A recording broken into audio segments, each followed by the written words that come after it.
Hello बच्चों, मेरा नाम अखिलेश और चलिए शुरू करते हैं आज का क्लास।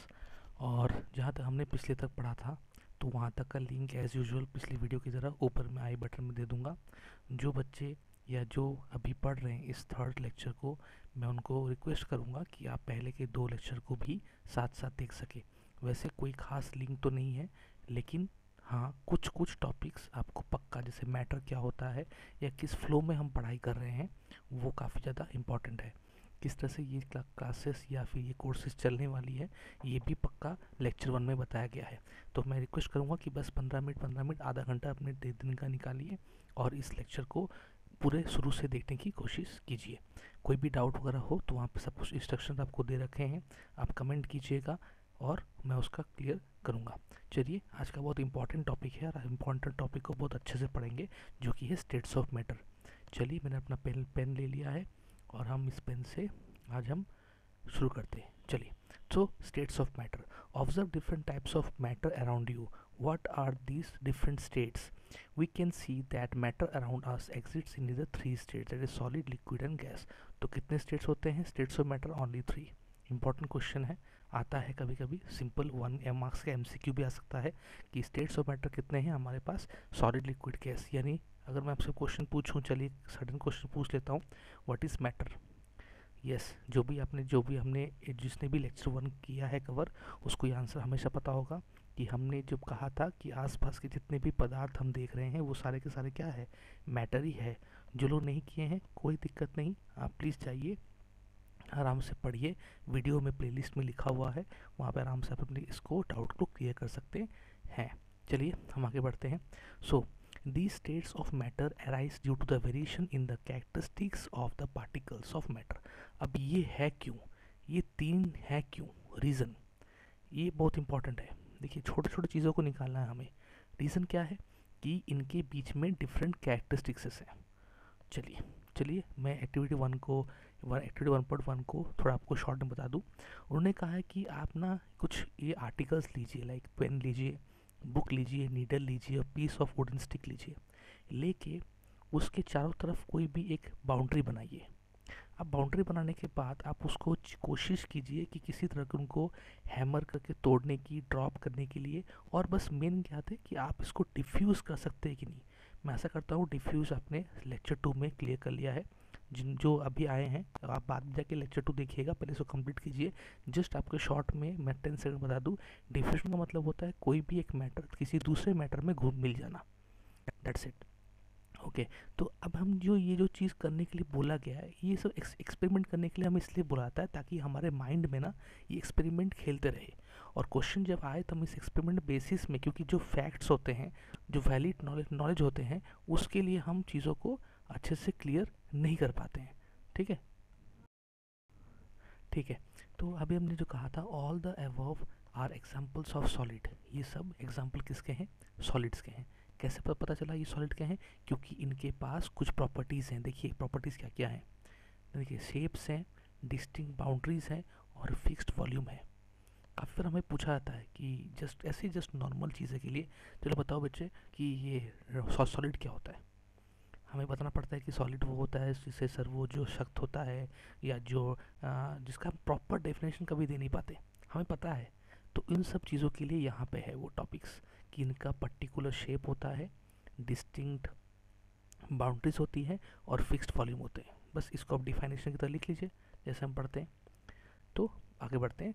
अच्छा, दे हैव नेग्लिजिबल कॉम्प्रेसिबिलिटी। अब ये कॉम्प्रेसिबिलिटी का मतलब क्या है कि आप सॉलिड को उतने आसानी से कंप्रेस नहीं कर सकते, बहुत ही नेग्लिजिबल कॉम्प्रेसिबिलिटी होती है। तो ये 4 प्रॉपर्टीज डेफिनेशन में, ये 4 चीज़ को ऐसे याद रख लीजिए। Okay, solid have the tendency to maintain their shapes when it are subjected to the outer force.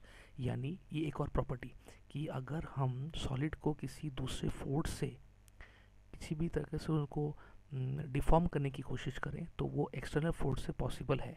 Solid में break under force but it is difficult to change their shape, so they are rigid. अब solid rigid क्यों है? क्योंकि हम चाहेंगे कि उसका shape change करने के लिए तो हमें एक्सटर्नल फोर्स की ज़रूरत पड़ेगी। विदाउट एक्सटर्नल फोर्स हम उसके जो शेप्स हैं उन शेप्स को चेंज नहीं कर सकते। चलिए, अब बोला है कंसिडर द फॉलोइंग ऑप्शंस, या कंसिडर द फॉलोइंग। तो what about a rubber band, can it change it's shapes on stretching, is it a solid? हमने अभी कहा कि इनके पास जो कंप्रेसिबिलिटी नेग्लिजिबल होती है, इनका शेप चेंज नहीं होता है, लेकिन क्या जो रबर बैंड है उनको तो हम शेप को चेंज कर सकते हैं? तो बातें क्यों कॉन्ट्राडिक्ट की? या फिर second option, what about sugar and salt, when it is kept in jars they take to shape of a jar, are they solid? क्योंकि हमें पता है लिक्विड का एक प्रॉपर्टी होता है कि जिस जगह पे उसको रखा जाएगा वो उस चीज़ का शेप ले लेगा। So what about the sponge, is it a solid? Yes we can फिर भी हम इसको कंप्रेस कर सकते हैं। तो ये चीज़ें जो हैं ये कहीं ना कहीं हम समझ सकते हैं कि इसको कॉन्ट्राडिक्ट कर रही हैं। लेकिन अगर हम ध्यान से चीज़ को देखें, देखिए इसका आंसर भी यहाँ पे दिया हुआ है, all the above are solid. क्यों? रबर बैंड चेंज कर सकती है शेप को under force and remain the shape, same shape में रहती है जब उसको आप छोड़ देते हैं। हमने कंडीशन कहा था कि उसकी जो डिफॉर्मिटी होगी वो एक्सटर्नल फोर्स से होगी, तो यहाँ पे ये एक्सटर्नल फोर्स है, जो एक्सेसिव फोर्स है ये इसका एक्सटर्नल फोर्स है, एक्सटर्नल फोर्स है। अब the shape of each individual sugar इस और सॉल्ट का क्रिस्टल जो सेम रहती है, नून और चीनी के दाने बराबर रहते हैं, आपस में जब मिल जाते हैं तब जाके वो ऐसे प्रॉपर्टी शो करते हैं। और तीसरा, स्पॉन्ज के बीच में काफ़ी सारे होल्स होते हैं जिसके वजह से वहाँ पे एयर ट्रैप्ड होती है, और जिसके वजह से जब उसको प्रेस करते हैं, जब हम उसको स्क्वीज़ करें, जैसे मान लीजिए ये स्पॉन्ज को आपने ऐसे स्क्वीज़ किया तो इस जगह से, इस एरिया से एयर बाहर निकल के आ गया, और जब उसको आप छोड़ देंगे तो ये नॉर्मल ऐसे बन जाएगा, रिलीज़ कर देंगे तो ये ऐसे बन जाएगा। ठीक है, चलिए तो ये सॉलिड का हमने प्रॉपर्टी पढ़ लिया। उसी तरह हम लिक्विड का पढ़ेंगे। लिक्विड का क्या बोला गया, हमने उसका प्रॉपर्टी अभी एक डिस्कस किया कि जब भी हम कोई लिक्विड को किसी कंटेनर में डालते हैं तो वो कंटेनर का शेप ले लेता है। तो यहाँ पे हमने इसको लिखा गया है, इस एक्टिविटी को आप पढ़िएगा। यहाँ पे मिल्क, कुकिंग ऑयल और मिल्क जूस और कोल्ड ड्रिंक्स को लेके चीज़ों को बताने के लिए कहा गया है, लेकिन चीज़ें वही हैं कि ये जब भी हम कोई लिक्विड को डालते हैं किसी कंटेनर के अंदर तो वो कंटेनर का शेप ले लेती है। आप कोई भी ऑयल को डालिए, वो ऑयल पहले किस में था, पैकेट में था, चलिए मान लीजिए हम पैकेट में था, उसको हमने डाला किस में, एक बॉटल में, तो जब हम उसको बॉटल में डाला तो बॉटल का शेप ले ली। तो ये चीज़ें क्या है, ये चीज़ें हैं लिक्विड की। चलिए आगे बढ़ते हैं। We observe that liquid have no fixed shape but have a fixed volume. Important, हाँ, लिक्विड के बारे में। They take up the shape of a container in which they are kept, ये हमने डिस्कस कर लिया। Liquid flow and change shape, so they are not rigid but are called as fluid. यहाँ पे फ्लूइड का डेफिनेशन आ रहा है, marking कीजिए, देख छोटी छोटी चीज़ें छिपी हुई हैं। क्यों हम फ्लूइड कहते हैं, क्योंकि इनका कोई रिजिड, ये रिजिड नहीं है और ये अपने शेप को चेंज कर सकते हैं जिस भी कंटेनर में ही जाए। इनका फिक्स्ड वॉल्यूम होता है, ये उसी कंटेनर में रह के अपना शेप को चेंज करते उस कंटेनर की तरह दिखते हैं। चलिए आगे बढ़ते हैं। Refer to activities 1.4 and 1.5 where we saw that solids and liquids can diffuse into liquids, the gases from the atmosphere dissolve. यहाँ पे देखिए गैसेस जो हैं एटमॉस्फेयर में वो डिफ्यूज करते हैं वाटर के अंदर। एक्वाटिक प्लांट्स के लिए, या एक्वाटिक जो भी एनिमल्स होते हैं या प्लांट्स होते हैं, उनको डिसॉल्व ऑक्सीजन मिलता है। यानी लिक्विड के पास ये प्रॉपर्टी है, लिक्विड में ये प्रॉपर्टी है कि वो डिफ्यूज कर सकती है, वो डिफ्यूज़ कर सकती है, और ये सॉलिड से ज़्यादा है। गैस का हम जब पढ़ेंगे तब उसको क्लियर करेंगे। All the living creature need to breathe from the survival, the aquatic animals can breathe under the water due to the presence of dissolve oxygen in water. ये ऑक्सीजन जो है वो डिसॉल्व होती है लिक्विड के अंदर, यानी ऑक्सीजन O2 डिसॉल्व होती है किसके अंदर, वाटर के अंदर, और ये वाटर जो हम एक्वाटिक प्लांट्स लेते हैं। Thus we may conclude that solid, liquid and gases can diffuse into liquids. Solid भी diffuse होता है, जैसे चीनी मान लीजिए diffuse हो गया। लिक्विड तो ऑलवेज डिजॉल्व होता ही है, किसी एक लिक्विड के अंदर दूसरा लिक्विड, भले ही वो डिजॉल्व ना हो डेंसिटी की वजह से, लेकिन वो डिफ्यूज हो सकती हैं। और गैसेस तो डिफ्यूज हमने अभी पढ़ लिया एक्वाटिक प्लांट्स के लिए। लेकिन इंपॉर्टेंट क्या है, देखिए मैं रेड पेन से यहाँ पे यूज़ करूँगा। द रेट ऑफ डिफ्यूजन, जो मैंने अभी कहा, the rate of diffusion of liquid is, चलिए, rate of diffusion of liquid is higher than that of the solid. ये सॉलिड से ज़्यादा है, यानी यहाँ पे लिख सकते हैं सॉलिड का डिफ्यूजन रेट, ये सॉलिड का डिफ्यूजन कम है किससे, लिक्विड से, और ऑब्वियसली ये गैसेस से भी होगा जिसको हम अभी कंटिन्यू करेंगे। तो ये हमने इसका रिमार्क लगा दिया, ठीक है, रेड पेन से। चलिए अब ब्लू पेन फिर से ले जाते हैं और इसको कंटिन्यू करते हैं। This is due to the fact that the liquid state particles move freely. Reason क्या है, यहाँ पे लिखिए रीज़न।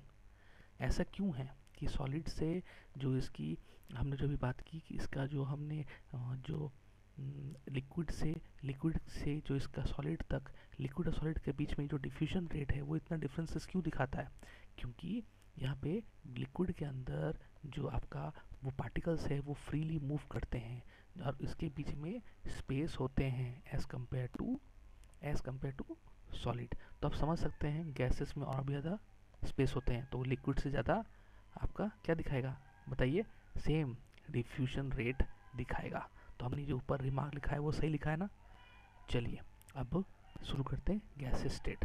अब गैसेस स्टेट में हमें बताया गया है कि ये आप बताया गया कि गैसेस में जो होता है यहाँ पे ऑब्जर्व करेंगे कि एक बैलून सेलर जब बैलून बेचता है तो उसमें बताया गया है कि ये सिंगल सिलेंडर में जो बैलून वो निकालता है उससे वो क्या करता है, उस बैलून सिलेंडर से वो गैसेस भरते हैं कहाँ पे, बैलून के अंदर। तो enquire him how many cylinders और how many cylinder he needed to make 100 balloons, और 100 बैलून भरने के लिए एक सिलेंडर में कितने बैलून वो भर सकते हैं, ये सब चीज़ें यहाँ पे बताने के लिए बताया गया है। चलिए ये आप कीजिएगा, अगर आपके आसपास कभी मेले वगैरह में जाते हैं पूछ लीजिएगा। लेकिन एक्टिविटी 1.11 इंपॉर्टेंट एक्टिविटी है। उन्होंने कहा है कि आप एक सीरीज को लीजिए और सीरीज को जैसे मान लीजिए डायग्राम है, सीरीज का ये पिस्टन को आप निकाल लीजिए और ये रबर कॉक से इसको पूरा सील कर लीजिए। करने के बाद आप इस जो गैस भरा रहेगा ना, जो खाली हो जाएगी सिरिंज, उसके अंदर 3 चीज़ें डालिए। क्या क्या 3 चीज़ें, मैं उसको बस हाईलाइट कर दे रहा हूँ। उन्होंने कहा है कि आप इसके पीस में एक चॉक डालिए, अच्छा वाटर डालिए और दूसरे को अनटच रहने दीजिए। तो जब आप इसको प्रेस करेंगे तो प्रेस करने में आपको पता चलेगा कि क्या ऑब्जर्व करेंगे आप, वो ऑब्जर्वेशन से यहाँ पे लिखा है क्या कि gases are highly compressible as compare to solid and liquid. Gases बहुत ज़्यादा कंप्रेस हो सकती हैं, किसके मुताबिक, सॉलिड और लिक्विड के हिसाब से। इसीलिए हम जो एलपीजी गैस घर में यूज़ करते हैं वो इसी से बनता है। वो लिक्विफाइड पेट्रोलियम गैस जो है और जो ऑक्सीजन सिलेंडर हमें दिया जाता है घर में या हॉस्पिटल्स में, वो कंप्रेस्ड होता है। कंप्रेस्ड का फ़ायदा क्या है, यहाँ पे देखिए इसका एडवांटेज लिखा हुआ है, एडवांटेजेस क्यों है लिखा हुआ है, देखिए एडवांटेज ये है कि due to this high compressibility large volume of gas can be compressed into the small cylinder and transported easily. ठीक है, तो यानी एडवांटेज क्या हुआ, क्योंकि ये कंप्रेस्ड गैस है, बहुत लार्ज अमाउंट को लेके हम एक छोटे से जगह पे कंप्रेस करके डाल सकते हैं। तो क्या हुआ, ज़्यादा चीज़ें कम जगह पे आ गई, मैनेजमेंट। ठीक है, उस तरह से बोल सकते हैं। तो क्या जी, चलिए we come to know of what is being cooked in the kitchen even without entering there. How, because जो स्मेल है वो एयर के थ्रू फ्लो होके हमारे नोज तक आ जाती है। ठीक है, एयर में इसका फ्लो होता है स्मेल का। चलिए द पार्टिकल्स, अब यहाँ बताया क्या, the particles of the aroma of food mix with the particles of air spread in the kitchen reaches us and even in the father away. Dog के पास ये कैपेबिलिटी ज़्यादा होती है, राइट। उनके पास ये सेंसर्स, ये जो सेंसर्स है, हमारे नाक में भी सेंसर्स हैं, उनके नाक में ये सेंसर्स ज़्यादा हैं, जो ये एयर के अंदर जो पार्टिकल्स डिसॉल्व हैं उन डिसॉल्व पार्टिकल्स को आराम से क्या करती है, आराम से सेंस कर लेती है।